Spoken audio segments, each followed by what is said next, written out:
जब सुने के होई भोजपुरी गाना, बस बजे के चाही गाना। हेलो हेलो, मेरा मैसेज मिला क्या? का लिख ले बड़ा हमरा तो कुछ समझ में नहीं क्या आवत। तुम्हें मैसेज समझ नहीं आ रहा? नहीं करवा कहीं का, आज के बाद कॉल मत करना, रखो फोन।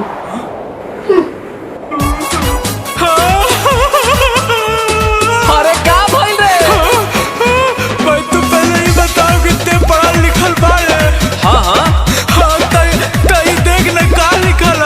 अरे इ त 143 त आई लव यू। अरे अरे दादा हमरा लागल कि रिचार्ज करावे कह दिया, हम 143 के रिचार्ज करा देनी। जोरे बोकावा। अच्छा ही बताओ री का लिखल। ELOV इ त लव लिखल रे। हम तो लिव पढ़त रहे रे दादा। उ चल गइल हाथ से निकल गइल।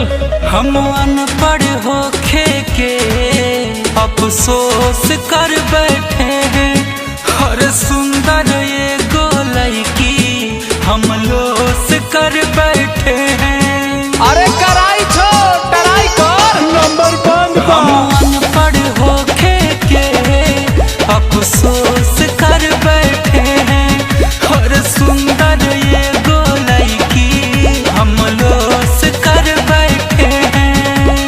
तोहरा पे मारिले हम इतने कहे थे, अभी व्हाट्सएप चलाना सीखे थे। अच्छा। लभ लिखत रहे, हम लिब पढ़त रहे। और बाबा जी के अब किस लिखत रहे, हम किट पढ़त रहे। अरे अब का भइल रे? अच्छा ही देखी कुल खाबा। अरे ससुराई गुलाब के फूल है। अरे कर मतलब वो कैली प्यार के इजहार, हम ना समझनी यार।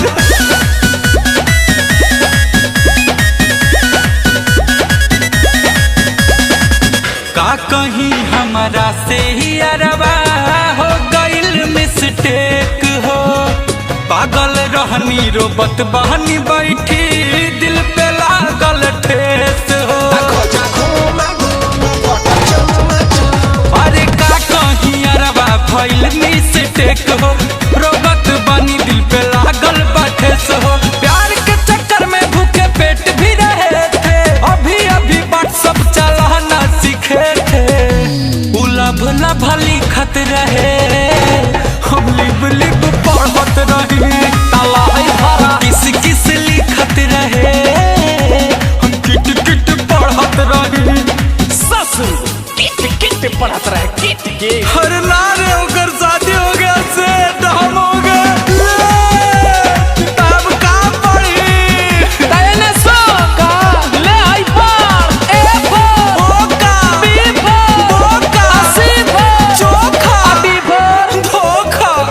ओकरा का साचो रहे हमारा से प्यार हो, हम ही साला बड़का रहनी अनपढ़ गवार हो। अरे ओकरा का साचो रहे हमरा से प्यार हो, हम ही साला बड़का रही अनपढ़ गवार हो। गुंजना से बचना इशारा समझे थे, अभी व्हाट्सएप चलाना सीखे थे। लभ लिखत रहे, हम लिब पढ़त रहे। किस लिखत रहे, हम किट पढ़त रहे। अब हम जाता इंग्लिश के कोरस करे।